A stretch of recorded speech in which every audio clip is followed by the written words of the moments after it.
Hello everyone. In previous parts, we had talked about interphase in very detail. Now we will talk about the types of the cell division. There are mainly two types of cell division.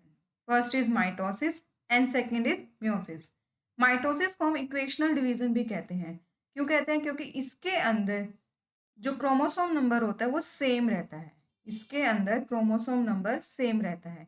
इसके अंदर कोई changes नहीं होता। जैसे parent का chromosome number होता है वैसे ही डॉटर सेल का भी क्रोमोसोम नंबर होता है।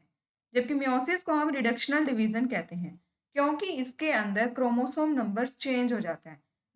अगर पेरेंट सेल के अंदर क्रोमोसोम का जो नंबर होता है, जैसे कि ह्यूमन में 46 क्रोमोसोम्स पाए जाते हैं पेरेंट सेल्स के अंदर, लेकिन जब डॉटर सेल्स होती हैं तो उसके अंदर सिर्फ 23 क्रोमोसोम्स पाए जाते हैं, मतलब उसका हाफ हो गया पेरेंट से। तो यही इसी वजह से मियोसिस को हम रिडक्शनल डिवीजन कहते हैं और माइटोसिस को इक्वेशनल डिवीजन कहते हैं। माइटोसिस के अंदर 2 डॉटर सेल्स प्रोड्यूस होती हैं।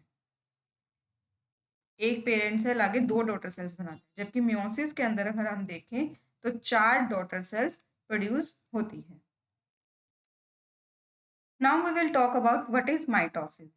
माइटोसिस का मतलब होता है थ्रेड, जो कि रिप्रेजेंट करता है क्रोमेटिन थ्रेड को। क्रोमेटिन थ्रेड का माइटोसिस के अंदर बहुत बड़ा इंपॉर्टेंट रोल होता है, इसी वजह से इसका नाम माइटोसिस रखा गया। Chromatin thread it is a cell division in which parent cells divided into 2 daughter cells. इसके अंदर 2 डॉटर सेल्स बनती है एक पेरेंट सेल से। Chromosome number is same as before after the mitosis. Mitosis के बाद जो क्रोमोसोम नंबर होता है वो सेम ही रहता है, मतलब माइटोसिस से पहले भी क्रोमोसोम नंबर पेरेंट्स का 46 था और डॉटर सेल का भी कितना होता है? 46 ही होता है। हर एक डॉटर सेल्स के अंदर 46 क्रोमोसोम पाए जाते हैं और हर पेरेंट सेल्स के अंदर भी कितने क्रोमोसोम्स पाए जाते हैं? 46 पाए जाते हैं, यानी क्रोमोसोम नंबर में कोई चेंज नहीं आता। Before mitosis cell undergoes interphase to prepare itself for the cell division. Mitosis से पहले सेल इंटरफेस के दौरान जाती है, यानी रेस्टिंग फेस में जाती है, ताकि वो अपने आप को प्रिपेयर कर सके। मतलब जो सेल होती है वो पहले G1 में एंटर करेगी, यानी अपने सारा जितने भी प्रोटीन्स होंगे, सेल ऑर्गेनल्स होंगे, उनको डबल करेगी। उसके बाद वो एस फेज के अंदर जाएगी, यानी उसका डीएनए कंटेंट डबल हो जाएगा। डीएनए कंटेंट डबल हो जाएगा मतलब इसका जो 2n होता है अगर पेरेंट सेल का, तो बाद में आफ्टर एस फेज कितना होगा? 4n हो जाएगा। And then it will enter into the G2 phase. G2 phase के अंदर सेल चेक करेगी कि सब कुछ सही हुआ है यानी, और बाकी जितने भी प्रोटीन्स या फिर सेल ऑर्गेनल्स होंगे, अगर उनकी डुप्लीकेशन नहीं होगी तो वो भी हो जाएगी। सो there are mainly two phases of the mitosis.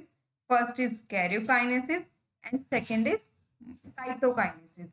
Karyokinesis का मतलब होता है न्यूक्लियर डिवीजन, मतलब इसके अंदर जो न्यूक्लियस होता है उसकी डिवीजन होती है। और साइटोकाइनेसिस होता है मतलब साइटोप्लाज्म की डिवीजन।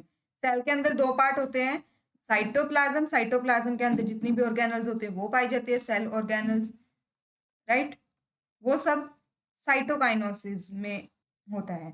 दूसरा होता है, फर्स्ट होता है न्यूक्लियर डिवीजन, मतलब इसके अंदर न्यूक्लियस के अंदर जो जो पार्ट्स पाए जाते हैं उनकी डिवीजन होती है, राइट। जो कैरियोकाइनेसिस होते हैं वो आगे 4 फेज में डिवाइड होता है। First is prophase, second is metaphase, third is anaphase and fourth is telophase. जो पहले सबसे पहले सेल क्या करते हैं? इंटरफेस में एंटर करते हैं, यानी G1 फेज में जाएगी, फिर एस एंड देन G2। उसके बाद क्या होगा? सेल एस फेज में जाएगी, फिर एटाफेज में जाएगी, then anaphase and then telophase. इस तरह से सेल अपना पूरा सेल साइकिल कंप्लीट करती है। Now we will talk about these phases in detail.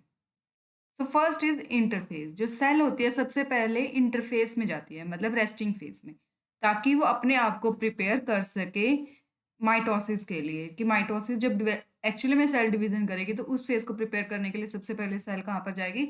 Interface के दौरान जाएगी, इंटरफेस में जाएगी, राइट। इंटरफेस में क्या होता है? सबसे पहले सेल एस G1 फेज में जाती है। G1 में क्या होता है?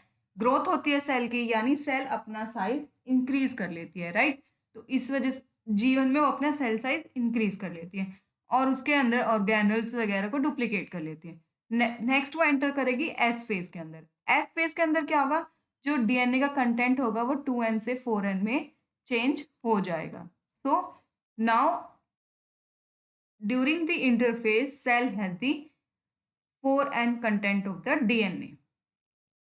Now after S phase, cell will enter into the G2 phase. G2 phase के अंदर सेल चेक करेगी कि सारे प्रोटीन्स और सारे ऑर्गेनल सही से सिंथेसाइज हुए या फिर बाकी जितने आरएनए या फिर प्रोटीन्स होंगे वो भी सिंथेसाइज हो जाएंगे. So after interphase, cell has double the amount of the DNA as earlier. मतलब इसके बाद 4n amount of DNA present होता है. यहाँ पर जो सेल्स हैं वो ये है एनिमल सेल. एनिमल सेल के अंदर सेल वॉल एब्सेंट होती है, जबकि प्लांट सेल के अंदर सेल वॉल प्रेजेंट होती है. दोनों में मोस्टली लगभग सेम से ही माइटोसिस होती है, लेकिन इनमें कुछ एक डिफरेंस ये होता है कि फर्स्ट ऑफ ऑल तो यही डिफरेंस होता है कि प्लांट सेल के अंदर सेल वॉल पाई जाती है और एनिमल सेल के अंदर सेल वॉल एब्सेंट होती है. दूसरा इसका डिफरेंस होता है शेप के अंदर. जो एनिमल सेल की शेप होती है सेल की वो होती है सर्कुलर, जबकि प्लांट सेल एक रेक्टेंगुलर शेप का होता है. दूसरा जो तीसरा डिफरेंस है वो है सेंट्रियोल का. जो एनिमल सेल होती है उसके अंदर सेंट्रियोल प्रेजेंट होता है, जबकि प्लांट सेल के अंदर सेंट्रियोल एब्सेंट होता है. यहाँ पर सेंट्रियोल एब्सेंट होता है, राइट. तो तीन डिफरेंसेस होते हैं एनिमल सेल और प्लांट सेल के अंदर माइटोसिस के दौरान. फर्स्ट ऑफ ऑल इसके अंदर प्लांट सेल के अंदर सेल वॉल प्रेजेंट होती है, एनिमल सेल में एब्सेंट होती है. इसकी शेप जो होती है सर्कुलर होती है, जबकि प्लांट सेल की रेक्टेंगुलर होती है. तीसरा डिफरेंस इन क्या है कि एनिमल सेल के अंदर सेंट्रियोल एब्सेंट होता है, जबकि प्लांट सेल के अंदर सेंट्रियोल प्रेजेंट होता है. सेंट्रियोल से जो है ये छोटे छोटे थ्रेड लाइक स्ट्रक्चर्स निकलते हैं, इसको हम कहते हैं एस्टर्स.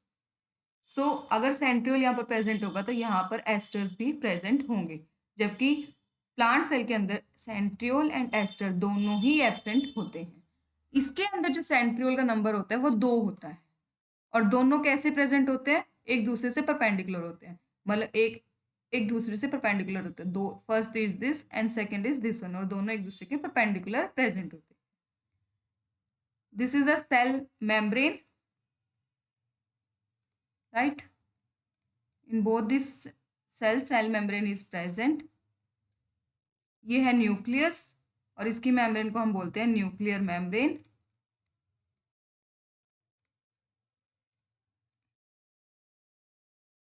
इसके अंदर क्रोमेटिन मटेरियल पाया जाता है. अभी तक क्रोमोसोम्स नहीं बने हैं. इंटरफेस के अंदर क्या पाया जाता है, क्रोमेटिन मटेरियल या फिर क्रोमेटिन थ्रेड पाया जाता है. वो थ्रेड के रूप में प्रेजेंट होते हैं.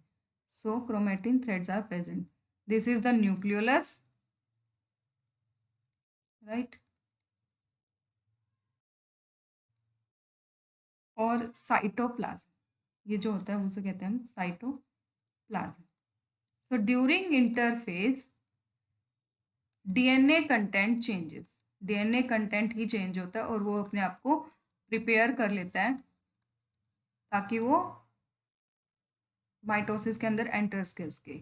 अभी तक जो मटेरियल है वो एज अ क्रोमेटिन थ्रेड के रूप में ही प्रेजेंट है. अभी तक क्रोमोसोम्स नहीं आए. तो इंटरफेज के दौरान वैसे कुछ चेंजेस नहीं ऑब्जर्व होते, लेकिन सिर्फ डीएनए कंटेंट है जो कि एस फेज के अंदर डबल हो जाता है, और इसके अंदर इसके सेल ऑर्गेनल्स वगैरह भी डबल हो चुके हैं. If you like it, please like and share this video, subscribe the channel and press the bell icon to get notified for more videos.